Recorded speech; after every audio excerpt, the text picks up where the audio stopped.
Resolve and Grace, a Strange New Landscape. Hi, I'm Dr. K.P. McKee, founder and executive director of A Spacious Place, Creativity and Spirituality Center. I envisioned this new series as an invitation to reimagine New Year's resolutions as gifts of grace to ourselves and others.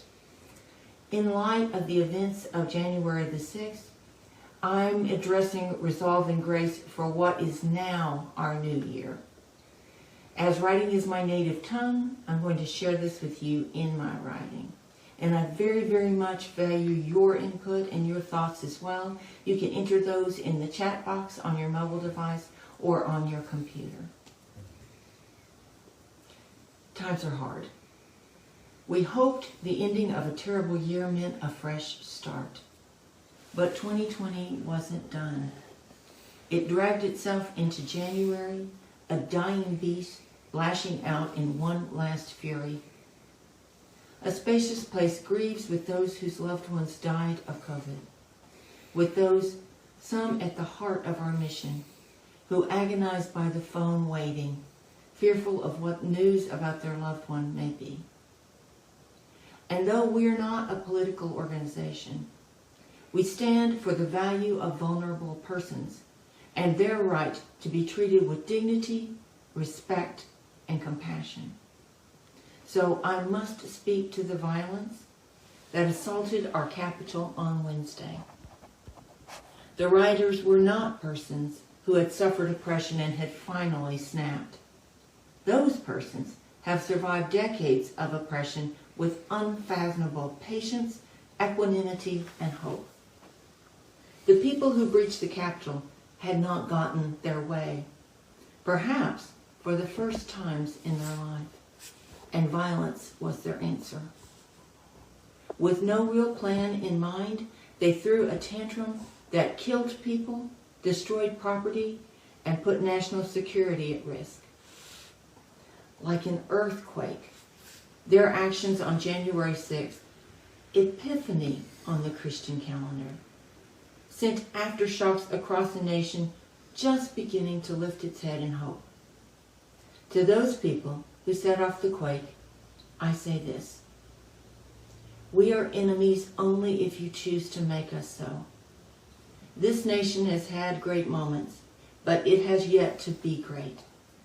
It is still young and stumbling, seeking to know itself and find its gate.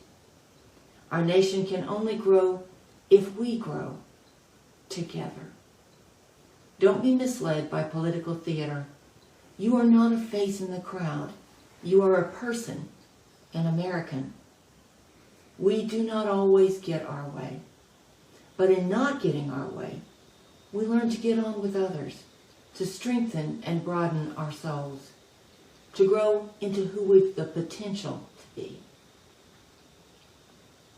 For those of us shaken to the core and stumbling out onto a strange new landscape, I offer the following practices.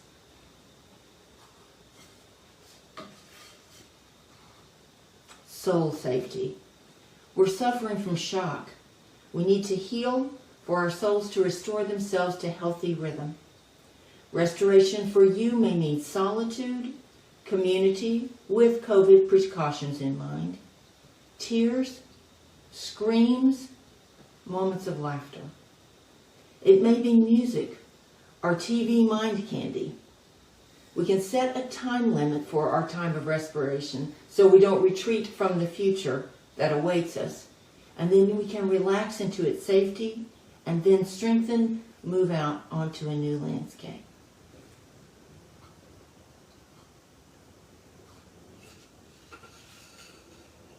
Soul searching. Hard times unmask our addictions. Those things, activities, persons, groups, causes we value more than God. In biblical language, idols. We all have them. Gerald May, in his book Addiction and Grace, lists some surprising addictions.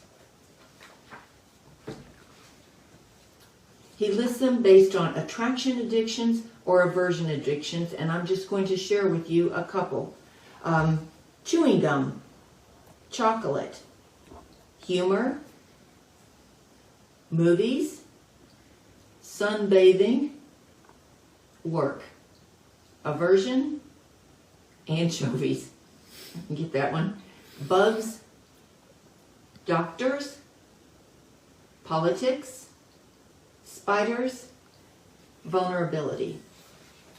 This book is published by, let me see, Harper San Francisco. And it's a great book. I highly recommend it.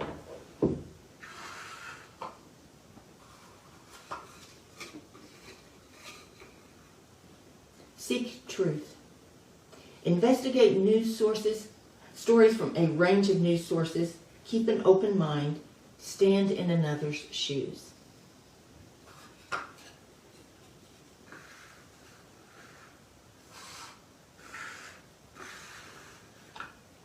Sense the good. Tasty food, soothing baths, warm hugs, the smell of cinnamon, music. These good gifts are present in our post-January 6th world. Their wholesome goodness strengthens us for what is to come.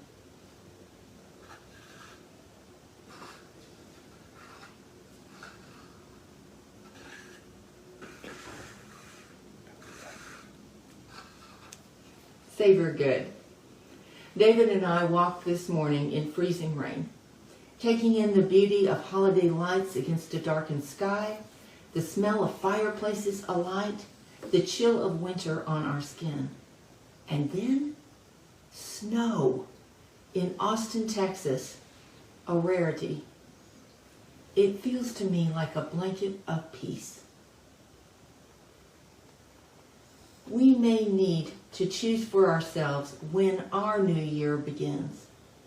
When for us, we're recovered from the shock to our souls. When we feel the bracing wind of fresh hope. When we can see past our pain to beauty and possibility, even in a strange new land.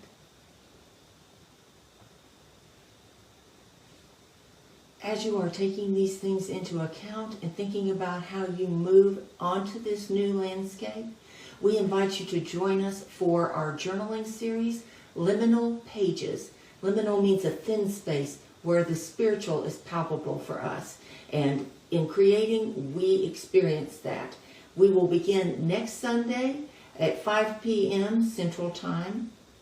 We'll be doing it via Zoom. You can register on our website, www.aspaciousplace.com. We would love to have you join us. No one will be asked to share anything that they journal that they do not choose to do so, but doing so in community helps us to feel that we are companioned in our pain. So we hope you will join us. Sign up as soon as possible so we can get the information out to you. And if you have any questions, please let us know that as well. Let's close with prayer. We stand, God, still shaking from the violence and tragedy we witnessed this week. Hold us as we weep. Assure us of your love. Then enlighten our minds, strengthen our souls, and propel us into action for a better world. Amen. Happy New Year.